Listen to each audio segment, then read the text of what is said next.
நடைபெற்ற நாடாளுமன்ற தேர்தலில் தமிழ்நாடு மற்றும் புதுச்சேரி மாநிலத்தில் திமுக தலைமையிலான இந்தியா கூட்டணிக்கு 100க்கு 100 வெற்றி வாகை சூடும் வகையிலே வாக்களித்த அனைத்து சகோதர சகோதரிகளுக்கும் மனிதநேய ஜனநாயக கட்சியின் சார்பில் எங்களுடைய நெஞ்சார்ந்த நன்றிகளை தெரிவித்துக் கொள்கிறோம்.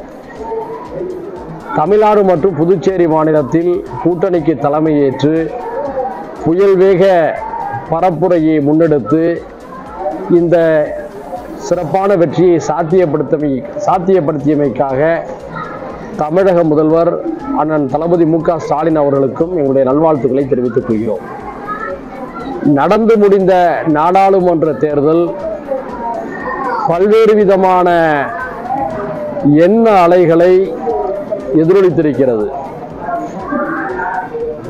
இந்தியா கூட்டணி ஒரு மாபெரும் எழுச்சியை பெற்று மக்களின் நம்பிக்கைக்குரிய எதிர்க்கட்சிகளுடைய சங்கமமாக உருவெடுத்திருக்கிறது. மிக முக்கியமாக இம்முறை பாஜகவுக்கு 1% வாக்குகளை குறைத்தும் காங்கிரசுக்கு கூடுதலான வாக்குகளை அளித்தும் இந்திய மக்கள் இந்தியா கூட்டணியை ஆதரித்து மகிழ்ந்திருக்கிறார்கள். நாடு முழுக்க முதல் தலைமுறை வாக்காளர்களுடைய விருப்ப தேர்வு இந்தியா கூட்டணியாக இருந்திருக்கிறது என்பதையும் நாம் அறிய முடிகிறது. நாங்கள் அசைக்க முடியாத சக்தி என்று சொன்ன பிரதமர் மோடி அவர்களையும் அவருடைய பாஜகவையும் இந்திய வாக்காளர் பெருமக்கள் அசைத்து எச்சரித்திருக்கிறார்கள். வேகத்தடையை உருவாக்கி மனம் போன போக்குக்கு நீங்கள் இனி செயல்பட முடியாது, அரசியல் சாசன சட்டத்துடைய மாண்புகளை இனி சீர்குலைக்க முடியாது என்ற எச்சரிக்கையை முடித்திருக்கிறார்கள். குறிப்பாக உத்தரப்பிரதேசத்தில் ஒரு எதிர்பாராத எழுச்சியை வெளிப்படுத்திய அந்த வாக்காளர்கள் குறிப்பாக அயோத்தியில தக்க பாடத்தை பாஜகவுக்கு புகட்டியிருக்கிறார்கள். ராமரை வைத்து நீங்கள் இனி அரசியல் செய்ய முடியாது, கூடாது, இந்தியர்களாகிய நாங்கள் எப்போதும் அண்ணன் தம்பிகளாகத்தான் இருப்போம், எங்கள் அயோத்தி மண்ணையும் ராமரையும் காட்டி இந்துக்களையும் முஸ்லிம்களையும் ஏனைய மக்களையும் இனியும் நீங்கள் பிரித்திட அனுமதிக்க மாட்டோம் என்ற உறுதியான செய்தியை வழங்கி அயோத்தி அடங்கிய அந்த ஃபைசாபாத் தொகுதியில பெரும் தோல்வியை பாஜகவுக்கு வாக்காளர்கள் கொடுத்திருக்கிறார்கள்.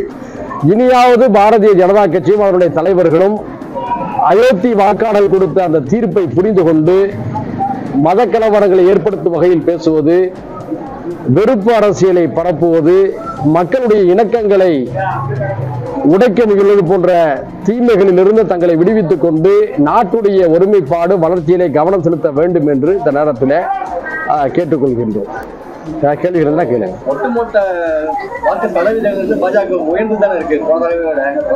அதாவது நான் நேற்று தொலைக்காட்சி பேட்டியில் வந்து புள்ளி விவரத்தை நான் எடுத்து நான் சொல்லியிருக்கிறேன். குறைஞ்சிருக்கேன் உங்களுக்கு. அதை நாங்கள் ஆதாரப்பூர்வமாக தேர்தல் ஆணையத்தில் கருத்தின் அடிப்படையில் சொல்கிறோம். நீங்கள் தமிழ்நாட்டை சொன்னீங்கன்னா என்னன்னு தெரியல.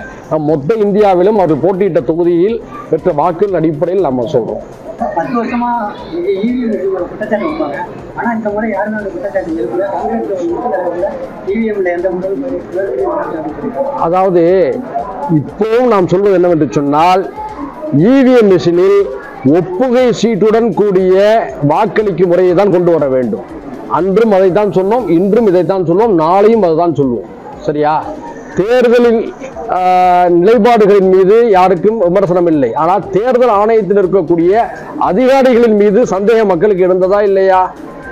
வாக்குகள் எண்ணப்பட்டுக் கொண்டிருக்கின்ற பொழுது காலை 10 மணிக்கு பிறகு தேர்தல் ஆணையம் ஒரு அறிவிப்பு செய்து என்னன்னா, எதிர்கட்சி முகவர்களும் திருப்தி அடையக்கூடிய அளவிற்கு அதிகாரிகள் செயல்பட வேண்டுங்கிறாங்க. 10 மணிக்கு முன்னாடி அதை சொல்லாம, முதல் நாள் சொல்லாம 10 மணிக்கு நாட்டு மக்களுடைய மனநிலைகள் அந்த சிம்டம்ஸ் தெரிய ஆரம்பிச்ச உடனே 10:30 மணிக்கு அப்படி சொல்றாங்க. அதனால நாம என்ன நினைக்கிறோம்னு சொன்னோம்னா, இனிமே எந்த ஆட்சி வந்தாலும் எந்த அதிகாரிகள் வந்தாலும் தேர்தல் ஆணையமும் இவிஎம் மிஷனும் விமர்சனத்துக்கு ஆளாகக்கூடாதுன்னு சொன்னோம்னா, ஒப்புகை சீட்டுடன் தேர்தலில் வாக்களிக்கும் முறைமையை தேர்தல் ஆணையம் கொண்டு வர வேண்டும். தேர்தலுடைய எண்ணப்படும் வாக்குகளும் அந்த ஒப்புகை சீட்டுகளும் சரியாக ஒப்பீடு செய்யப்பட்ட முடிவுகள் அறிவிக்கப்பட வேண்டும் என்பதான் எங்களுடைய நிலைப்பாடு. நேருவோட ஒப்பிடுறாங்க. மூன்றாவது முறையா நேரு, அதாவது தேர்தலில் மூன்றாவது முறையாக வந்துவிட்ட காரணத்தினாலேயே நீங்கள் நேருவோடு ஒப்பிடுவது சரி என்பது நியாயமல்ல. நேரு அந்த 3 தேர்தல்களிலுமே 300க்கும் அதிகமான இடங்களை தனித்த மெஜாரிட்டியோடு காங்கிரஸ் கட்சியின் சார்பாக பெற்றார் என்பதை மறந்துவிடக்கூடாது. எனவே நேரு அவர்களை ஒப்பிட்டு பேசுவது நியாயம் அல்ல. ஒரு முறை நேருவை அண்ணாவோடு ஒப்பிடும் பொழுது அந்த சமயத்துல அண்ணா சொன்னாரு, நேரு கட்டி முடிக்கப்பட்ட கோபுரம், நான் கொட்டி கிடக்கக்கூடிய செங்கல் சொல்லி அடக்கமா சொன்னாரு. அந்த அடக்கத்தை நரேந்திர மோடியிடமோ பாரதிய ஜனதா கட்சியிடமோ எதிர்பார்க்க முடியாது. மோடி மரியாதை எடுக்கிறாரு, அவருக்கு ஒரு ஜனநாயக நாட்டில் ஜனநாயக பண்புன்னு ஒன்று இருக்கு. வெற்றி பெற்றவர்களுக்கு வாழ்த்து கூறு என்பது ஜனநாயக பண்பு. அந்த அடிப்படையில் நாங்கள் அவங்களுக்கு இந்த நேரத்தில் வாழ்த்துக்களை கூறக்கூடிய நேரத்தில் எங்களுடைய முக்கியமான கோரிக்கையை முன்னெடுக்கிறோம். கடந்த உங்களுடைய 10 ஆண்டு ஆட்சி காலத்தில் இந்தியாவுடைய கூட்டாட்சி தத்துவம் சேர்ந்திருக்கிறது. அதாவது பஞ்சாபில் சர்ச்சைக்குரிய 2 வேட்பாளர்கள் சுயேட்சையாக வெற்றி பெற்றிருக்கிறார்கள். மணிப்பூரில் பாஜக 4வது இடத்துக்கு தள்ளப்பட்டு குறைந்த மக்கள் தொகையும் வாக்காளர்களும் கொண்ட அந்த 2 தொகுதிகளிலுமே ஒரு தொகுதியில் 80,000க்கும் அதிகமான வாக்குகளில் காங்கிரஸ் ஜெயித்திருக்கிறது. இன்னொரு தொகுதியில 1.5 லட்சம் வாக்குகள் வித்தியாசத்தில் காங்கிரஸ் ஜெயித்திருக்கிறது. தமிழ்நாட்டு மக்கள் தொகை, உத்தரப்பிரதேச மக்கள் தொகை வேற, மணிப்பூரில் சின்ன மக்கள் தொகை. அதே போன்று காஷ்மீரில் முன்னாள் முதலமைச்சர் உமர் அப்துல்லா சுயேட்சை வேட்பாளர் சிறையில் இருக்கக்கூடிய ரஷீத் கானோ தோற்றிருக்கிறார். அவர் அங்க இருக்கக்கூடிய மக்களுடைய பிரச்சனைகளை தீவிரமாக பேசக்கூடியவர். இதெல்லாம் என்ன காட்டுகிறது என்று சொன்னால், பாரதிய ஜனதா கட்சியுடைய அணுகுமுறைகளின் மீது பல்வேறு மாநிலங்களில் மக்கள் நம்பிக்கை இருந்திருப்பதை காட்டுகிறது. மணிப்பூரையும் காஷ்மீரையும் பஞ்சாபையும் புறக்கணித்து விட்டு இந்த நாட்டை நாம் ஆட்சி செய்ய முடியாது. எனவே நாட்டில் இருக்கக்கூடிய எல்லா மாநில மக்களுடைய உணர்வுகளையும் உள்ளடக்கி இந்த 3வது முறையாக நீங்கள் ஆட்சி செய்யுங்கள் என்று சொல்லி உங்களுக்கு வாழ்த்துக்களை தெரிவித்துக் கொள்கிறேன்.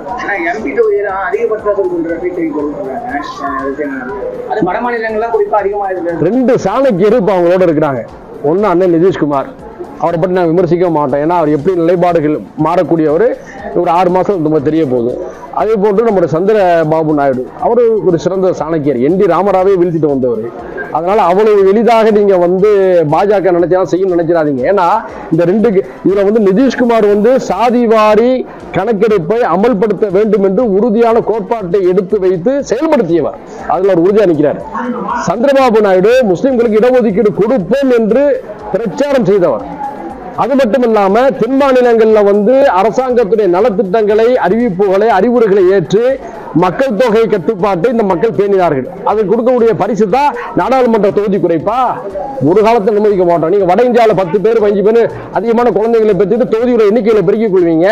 அரசாங்கத்தில் வேண்டுகோளை ஏற்று தென்னிந்திய மக்கள் அந்த வேண்டுகோளை மதிப்பாங்க, அவங்களுக்கு தண்டனை கொடுப்பீங்களா?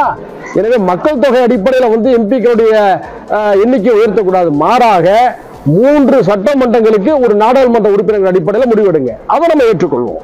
ஆக இந்த விவகாரத்தில் நரேந்திர மோடி நினைத்ததெல்லாம் செய்ய முடியாது. அவருடைய மனநிலை என்னண்டா, இதற்கு முன்பாக இந்தி பேசக்கூடிய மாநிலங்களில் எண்ணிக்கையை உயர்த்தி தென்னிந்தியாவுடைய ஆதரவு இல்லாமல், வடகிழக்கு இந்தியாவுடைய ஆதரவே இல்லாமல் இந்தி பேசக்கூடிய மாநிலங்களில் இருக்கக்கூடிய நாடாளுமன்ற உறுப்பினர்களை மட்டுமே பெற்று எதிர்காலத்தில் இந்தியாவுடைய ஆட்சி அதிகாரத்தை நிர்ணயித்து வரலாங்கிறது அவங்களுடைய திட்டம். அது இனி நடக்காது. சரியா? அதனால பீகார் முதலமைச்சர் நிதிஷ்குமார் அவர்களும் நம்முடைய ஆந்திர முதலமைச்சர் சந்திரபாபு நாயுடு அவர்களும் ஜனநாயக கடமையை, மதச்சார்பற்ற தன்மையை, சமூக நீதி தன்மையை பாதுகாக்கக்கூடிய வகையில அங்கு சில வேக தடைகளை ஏற்படுத்துவாங்க நினைக்கின்றோம். 6 மாதம் பார்ப்போம். ஏன்னா எடுக்கவே இல்லாம வச்சிட முடியாது. 3வது முறையா வந்திருக்காங்க, குறைகளை திருச்சிக்கணும்னு இந்த பிரஸ் மீட்ல சொல்றோம். 6 மாதம் எப்படி இருக்குன்னு பார்த்துட்டு தான் அடுத்த கட்டமா பல விஷயங்களை பேச முடியும்.